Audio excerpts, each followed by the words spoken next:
Hello friends, माझं YouTube channel Sonu ट्युटोरियलवर तुमचं मनपूर्वक स्वागत आहे. आज आपण TYBA मी आणि माझे सामाजिक वर्तन PSY 271 ह्या बुक्समधून प्रश्न उत्तर बघणार आहोत. तर चला, घटक क्रमांक 1 खालील उपप्रश्न उत्तर द्या. मी तुम्हाला वाचून दाखवते, तुम्हाला मनाच्या भाषेत त्याची उत्तर लिहायची आहे. अभ्यासाला सुरुवात करण्याआधी जर तुम्ही माझ्या चॅनलवर नवीन असणार तर चॅनलला सबस्क्राईब करा. सबस्क्राईब करणे अगदी फ्री आहे. तुम्ही सबस्क्राईब केल्याने मला आणखी व्हिडिओ बनवायला प्रोत्साहन मिळते आणि तुम्हाला सर्वात आधी व्हिडिओचे नोटिफिकेशन मी व्हिडिओ टाकल्यावरती मिळेल. आणि व्हिडिओ आवडला तर लाईक, शेअर, कमेंट करा. जास्तीत जास्त गरजू विद्यार्थ्यांपर्यंत व्हिडिओ शेअर करा. तर चला आज आपण प्रश्न उत्तर बघू. मी प्रश्न उत्तर दोन वाचून दाखवते. तुम्हाला प्रश्न उत्तर सारखे ऐकून मनाच्या भाषेत त्याचे उत्तर एक्झाममध्ये लिहायचे आहे. सामाजिक मानसशास्त्र विविध व्याख्या द्या, त्या आधारे सामाजिक मानसशास्त्राची सर्वसाधारण व्याख्या करा. उत्तर: मानसशास्त्रांच्या विविध व्याख्या पुढीलप्रमाणे. मॅकडुगल 1908 मनुष्याच्या सर्व प्रकारच्या सामाजिक वर्तनाशी संबंधित असणाऱ्या सहज प्रवृत्तीचे संशोधन करणारे शास्त्र म्हणजे सामाजिक मानसशास्त्र होय. शेरीफ 1935 सामाजिक उद्दीपक व सामाजिक प्रसंगास अनुलक्षून व्यक्तीने केलेले वर्तन व अनुभव याचा अभ्यास करणारे म्हणजे सामाजिक मानसशास्त्र होय.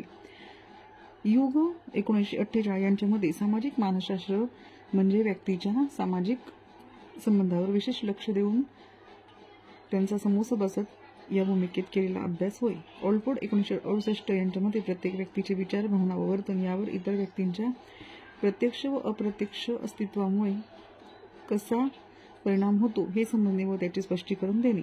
सर्वसाधारण व्याख्या: मनुष्याच्या सर्व प्रकारचे सामाजिक वर्तन, भावना, विचार व त्यासंबंधीच्या सहज प्रवृत्ती व व्यक्तींचे सामाजिक संबंध व अनुभव याचा अभ्यास करणारे शास्त्र म्हणजे सामाजिक मानसशास्त्र होय. इथे आपलं उत्तर संपत आहे.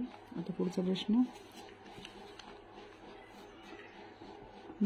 सामाजिक मानसशास्त्राची गेल्या शतकातील वाटचाल स्पष्ट करा. असा प्रश्न जर आला, सामाजिक मानसशास्त्राची गेल्या शतकातील वाटचाल स्पष्ट करा. उत्तर: नॉर्मन ट्रिपलने 1897 मध्ये सामाजिक सुलभतेचा अभ्यास केला. त्यानंतर मॅकडुगल 1908 व रॉस 1908 यांनी अमेरिकेत 2 पुस्तके प्रकाशित केली. 1920 ते 1930 पर्यंत सामाजिक मानसशास्त्राची खूप प्रगती झाली.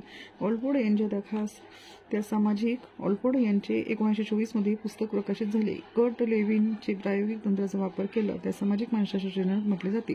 1945 ते 1950 या काळात सामाजिक मानसशास्त्रात अनेक व्यावहारिक विषय व समस्या हाताळल्या गेल्या. 1950 पासून सामाजिक मानसशास्त्राच्या अभ्यासास सैद्धांतिक वळण लागले. 1960 पासून सामाजिक मानसशास्त्राच्या अभ्यासात आंतरवैयक्तिक परस्पर प्रक्रियावर दिला गेला.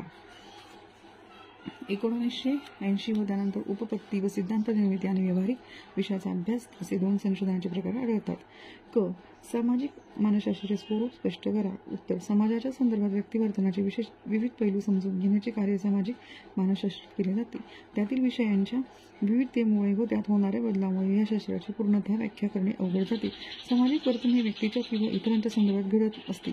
सामाजिक मानसशास्त्राचे स्वरूप व्यापक असल्यामुळे त्यांच्या स्वरूपाचे विवरण करणेही तेवढे सुलभ नसते. उदाहरणार्थ, व्यक्तीचे सामाजिक वर्तन विशिष्ट प्रकारचे का होते, व्यक्ती अमुक एका तऱ्हेची इतरांशी का वागते, एखाद्या विशेष प्रसंगाबद्दल व्यक्तीचे विचार व भावना कशा असतात, या सर्व प्रश्नांचा अभ्यास सामाजिक मानसशास्त्रात शास्त्रोक्त पद्धतीने केला जातो. व्यक्तिवर्तनास कारणीभूत असणाऱ्या समाजातील इतर घटकाची माहिती द्या. उत्तर: व्यक्ती ज्या समाजात वावरते त्या समाजाचा ती एक घटक असते. त्यामुळे तिच्या प्रत्येक वर्तनात, विचारात व भावनात समाजाचे रीतिरिवाज, मूल्ये, परंपरा व समजुती प्रतिबिंबित झालेल्या असतात. याशिवाय व्यक्तिवर्तन समाजातील कोणत्या घटकामुळे घडते हे अभ्यासण्यात मानसशास्त्रज्ञांना रस असतो. त्यांच्या मते व्यक्तिवर्तनास खालील काही प्रमुख सामाजिक घटक सतत व्यक्तिवर्तनावर परिणाम करत असतात.